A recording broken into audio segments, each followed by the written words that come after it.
Hello, welcome back to our channel. This video is all about what it's like to be married to me, just in case you want to be married to me. Why do they need to know what that's like? You're married to me.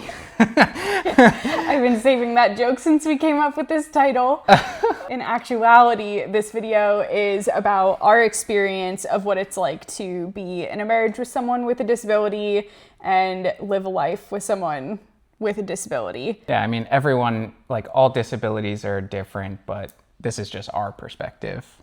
Yeah, we have a few points that we came up with when we thought about this topic. Obviously, there is so much we could say, but these are just the initial thoughts that we have. I think the one that drives us the most crazy is when people just assume that my life is terrible because Amanda's disability, which is like really annoying because it insinuates that she's a burden on me, which makes me feel like crap, makes her feel like crap. It just makes everyone feel like crap. Yeah, people love to say that they feel bad for Michael, and we do not want you to feel bad for Michael because he's a caregiver. We do not want you to feel bad for me because I have a disability. Like, no feeling bad for us. Mm-hmm. Yeah, like I feel like no matter the situation, just pity just doesn't feel that good, right? No, and like we live good lives. Like, yes, do we have struggles? Absolutely. But like we struggles like every other person. Everybody has something going on. So I think that it's not something that people really understand. And we've had to educate like close people to us about this topic because they just didn't know because they've never been in the situation before. Like, we can see why people's head goes there, but like if you think about it and what the implication of what you're saying is, it's just a negative in general. Yeah, it's just not something we like hearing, and we don't like putting that negativity out there. A big factor of proof that people seem to have in their brains when they say that they feel bad for us is that they feel like I don't contribute anything to our relationship. Yeah, that's super common, that because obviously Amanda has limited strength physically, so that's where I come in and I basically take care of everything physical in our house. I take out the trash, I do the dishes, whatever. But for every physical activity that I'm doing, there's an administrative scheduling or something that requires advanced planning that Amanda's taking care of, because that is where I am the weakest. Yeah, Michael's ADHD definitely shows up in that type of task, and that is what I thrive in. So I feel like that's why we're such a good pair. There's a lot of different people with different disabilities that have different experiences. Like, my arms are weak. Like, I can only lift them like this much and they get very fatigued. So like, could I do the dishes? Yes, but I could also do all of the admin tasks for our house and our life and do that instead and not be like completely depleted at the end of the day. Yeah, it's like, would I rather you do the dishes once and that would be the only activity you could do that day, or you could schedule my haircut, book our flights, do everything so that I don't even have to bat an eye at any of it. Yeah, I would definitely choose that. Me too, because I honestly don't want to deplete my physical energy like that. And I love planning things. Something that I was just thinking about is when we go on vacations, like I do all kinds of stuff, like doctor's appointments, stuff for our dogs, I order groceries, but something I do is plan all of our trips.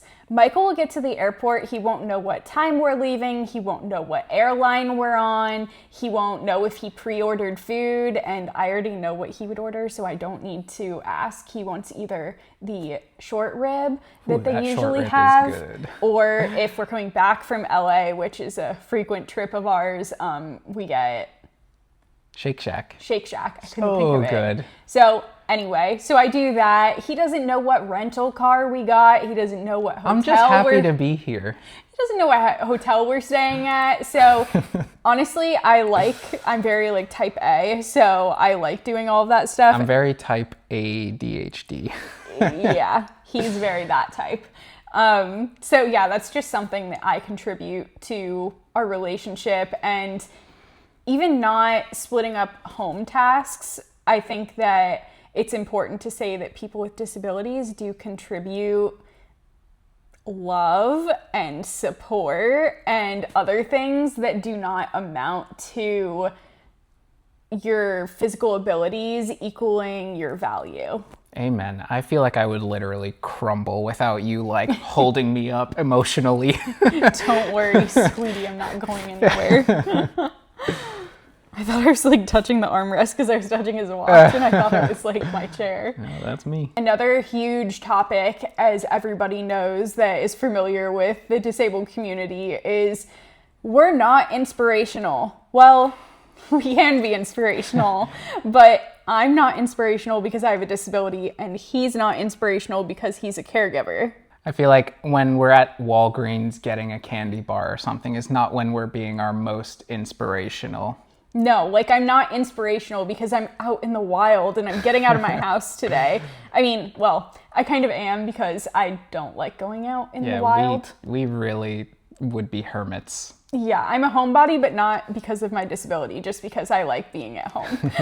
Yeah, I feel like if you're gonna tell Amanda that she's inspirational, it should be something about like her character, something that she does. Like when she sets her mind to a project or task, I guarantee you it gets finished. Like for the million unfinished projects that I have, she has a million that she saw through. And I think that's super inspirational. Yeah, I will agree with that compliment. Thank you. It's something I pride myself on is I'm very organized and I'm like obsessed with Asana and planning out my days, and our friends have even noticed that I'm like this and they're like, wow, like how do you get so much accomplished? How are you so on top of things? And like, that's my strength. Like that can be inspirational, not because I'm disabled, but because I have a good quality that you find inspirational. So that's our lesson on inspiration. So with disability, there are hard parts, there are fun parts, there are funny parts. There's a whole plethora of emotions we have, but it's not all hard, which a lot of people think. I will say that I want to be very careful to not have toxic positivity about the situation because there are a lot of hard parts. So we're going to talk about the hard parts first because they are there. Everybody has hard things in their life, and mine, a lot of them are due to my disability. And that's okay. Like, it's just hard things we deal with. It doesn't mean that's the only emotion and the only thing that we're going through. I think probably the number one hardest thing on both of us has been your gradual loss of abilities since I met you, which for you, obviously, that's hard because you're losing abilities. And for me, it was a brand new thing mentally to wrap my head around that, oh man, I was just like, you go. Do you need a moment? I'm good. I just feel like I'm going to cry if I talk about it, so maybe you talk about it. Okay. Michael wears his heart on his sleeve. Yeah, something that we've struggled a lot with is when I met Michael, I was transferring by myself, I was going to the bathroom by myself, I could put my clothes on by myself, and we've had to deal with a lot of the mental aspect of me losing abilities, and it's been hard. I cry about it sometimes, but I kind of do like a every couple of months cry. Yeah, she's really good at compartmentalization with that. Like, it's not something that we think about all the time, but just every once in a while, it's like, poof. Yeah, so sometimes it gets to me and I let it out because it's good to feel your feelings. The mental side of losing abilities has been a lot harder than the physical side. Yeah, I feel like definitely because, at least in my opinion, it seems like we don't really notice that an ability is lost until we randomly like realize. Yeah, like Michael would help me transfer to go to the bathroom because it was like starting to be really exhausting for me. And then I'll be like, oh, I don't know the last time I transferred myself, and I tried and I'm like, oh, that's not working anymore. Like, we can't do that anymore. So that has been a hard part, and going through it together. And I think another example, like your most recent one is turning over in bed. That was like a few months ago. Yeah, that wasn't that long ago. And that kind of stinks because that means I need to wake Michael up in the middle of the night when I need to turn. So, luckily, I'm a very light sleeper.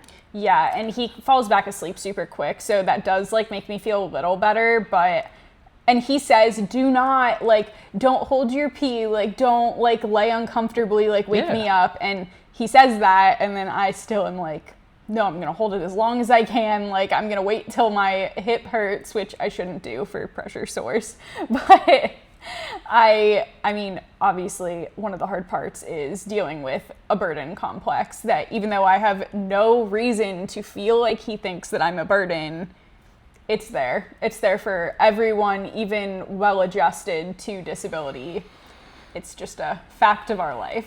Something else that kind of goes hand in hand with losing abilities is talking about fatigue for both of us.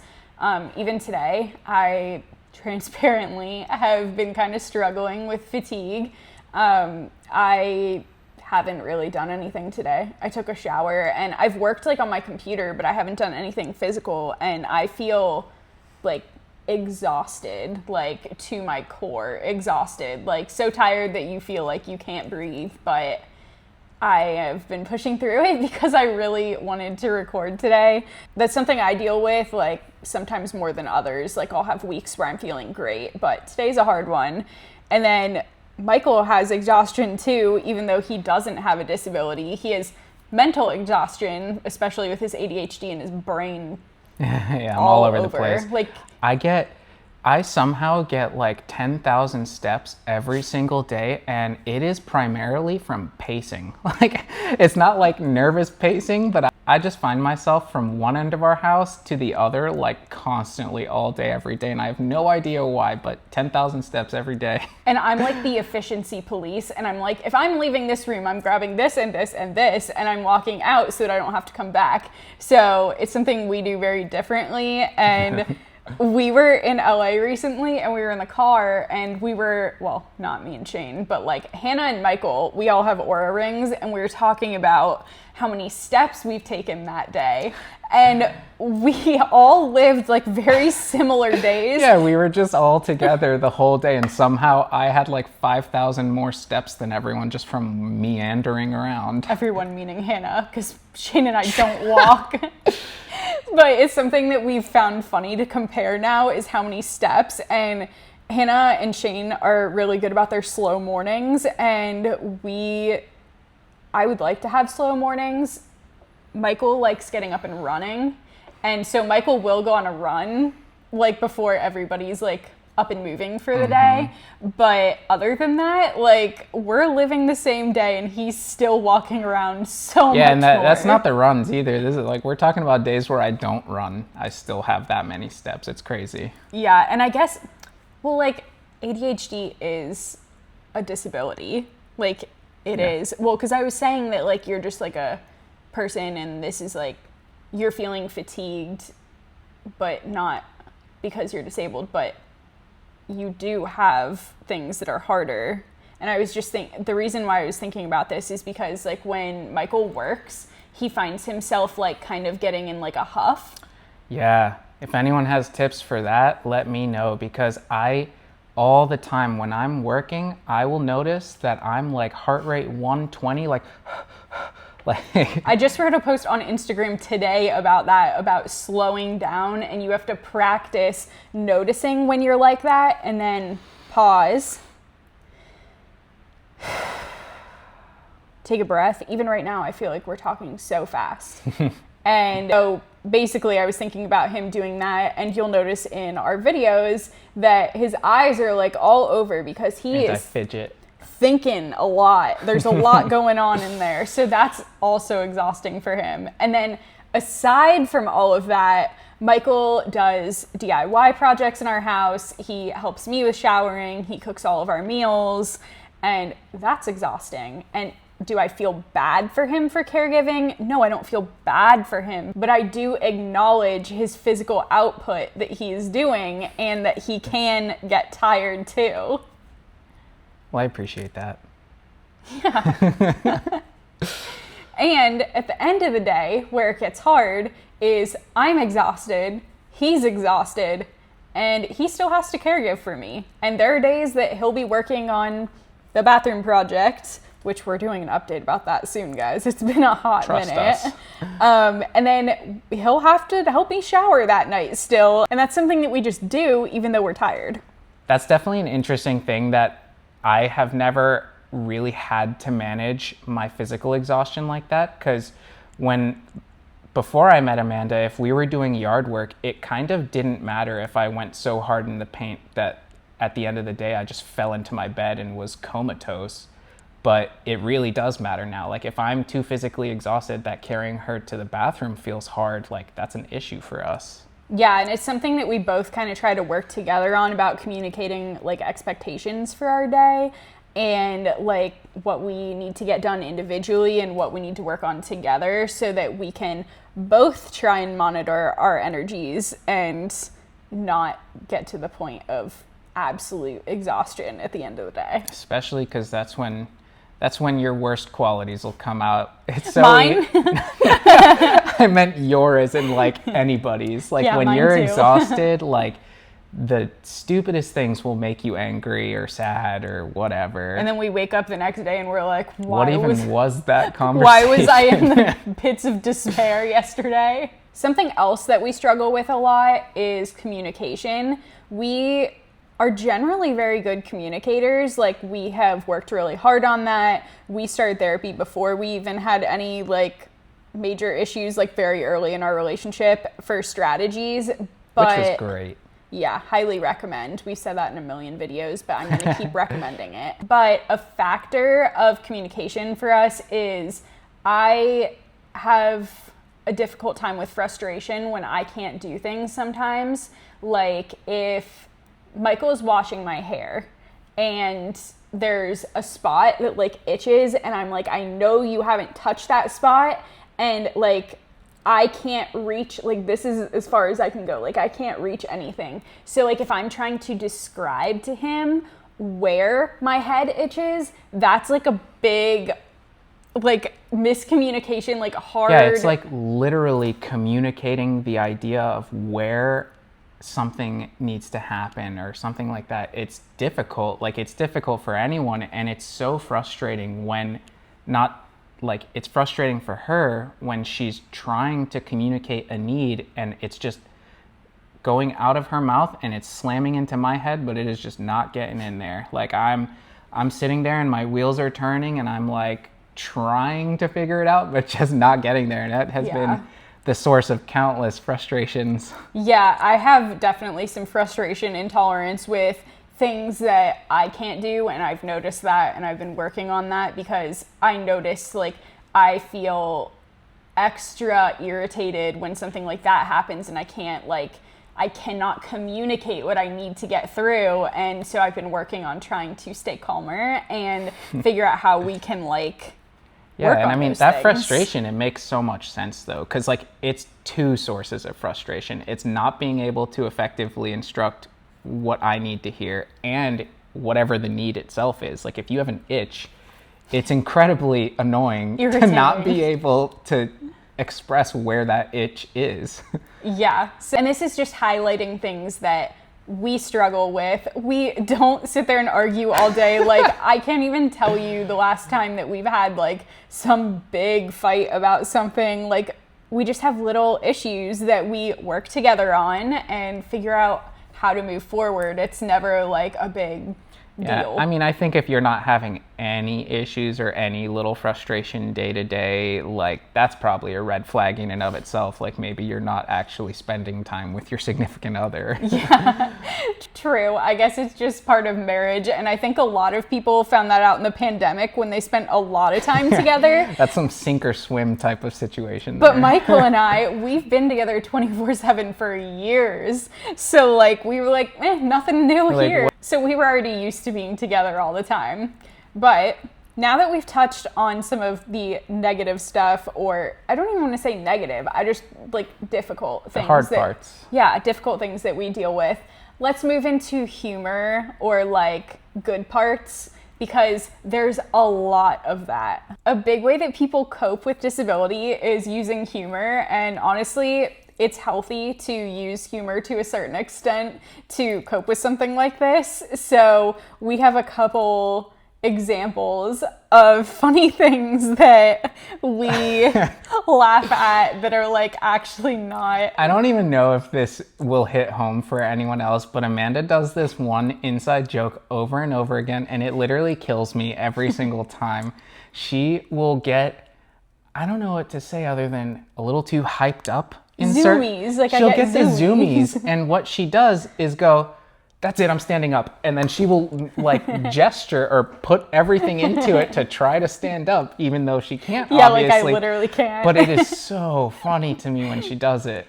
Like if he's doing something and I'm waiting to get off the toilet or something, I'll be like, that's it, I'm getting up. And I'll like start to push forward, but that's all I can do. But that's something funny we both laugh at. That's not actually funny because like I can't stand up and that's not that funny. Oh, it's funny.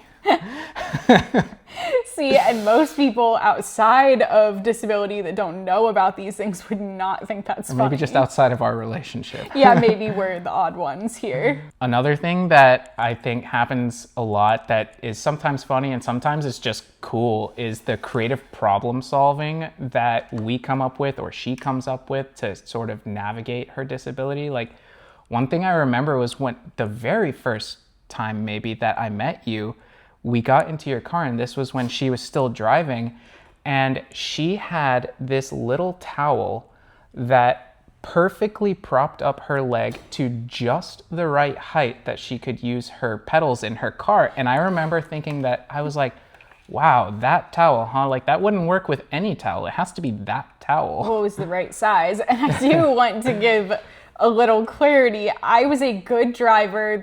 She was a very good driver. It was safe. It was good. I wasn't struggling. It just made it nice and perfect for me to have my towel, this one pink towel that like we still have one of the pink towels from that set from college, which is so funny because that's very old. And I would prop my leg up with it so it was easier to move my leg back and forth, and it just worked for me. Yeah, it's like adjusting your seat. Like if somebody moves my seat, I will not move an inch until I get that back. But nobody could take my driving towel. Like I needed it at a certain point. Like you couldn't take it because then I probably wouldn't have been a safe driver. So yeah, I don't drive anymore. So you guys can save your concerns. A positive of me having a disability and Michael being my caregiver is how close we are. I can only imagine because this is my marriage, but like I feel like we are so close. We know everything about each other. There's no TMI. There's no like, you can't watch me do this, you need to leave the room for this. Like there's none of that between either of us. Ooh, except for when I have to record a voiceover. That's tough. Yeah, he did close me in our bedroom the other day because he was recording, he's been doing food videos on Instagram, and he will not talk to the camera with me in the room. But it's quite funny because we're talking to the camera right now. You sat next to me while I recorded an ad at the hotel. I'll get there. I'm working on it. I just have to, stop feeling like a goober. You're not a goober. But I do understand, like, I've been doing videos a lot longer than Michael has, and it just takes time to feel more comfortable in front of the camera, and I feel like I'm still working on some of the comfortability, so I do get it. But that is way off topic. That is one of the times that Michael and I do not sit together. But other than that, like, we are very, very comfortable with each other. We have a connection unlike anything I've ever had with people before. So 100%. That is a blessing. And with our friends too, that we help caregive for, they help caregive for me. Like, it just adds like a layer of closeness and comfortability. And it's just... Yeah, it's like intimate. It has to be. It's a blessing, really. I feel so comfortable around our friends and around Michael, and I wouldn't have it any other way, honestly. Nope. So these are our first thoughts about what it's like to be married to someone with a disability, and these are just first thoughts. So I'm sure there will be more videos on this topic. And if you have any questions, let us know. Yeah, we're going to start doing videos answering questions like Q&A, but maybe do like a lump of questions of the same topic, or we will do like one question if it's a big topic. So leave questions down below, and don't forget to do all the things that we ask for. Like, comment, subscribe, all that. All of those things. We love interacting with you guys, and I try to be really good. We try to be really good about replying to all of our comments and answering questions when you guys have them. So please feel free to leave them below. Bye.